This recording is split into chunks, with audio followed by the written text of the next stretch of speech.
Bu şeirimizdə gecə demədən, gündüz demədən, isti demədən, soyuq demədən, əziyyət, zülüm, alın tərindən pul qazanan fəhlə qardaşlarımıza gəlsin. Allah sizi qorusun inşallah. Yazmışam ki, gündəlik qazancı 10-15 manat. Canının ağrısı qoymur heç rahat.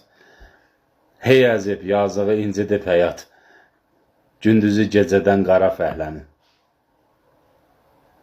Əlləri qabarlı, həyatdan küskün. Heç zaman gülməyib üzü fəhlənin. Əziyyətlə, zülümlə qazanır pulu, halaldır çörəyi, duzu fəhlənin. Bu şeir sizlərə hədiyyəm olsun. Xatirə saxlayın qardaşınızdan.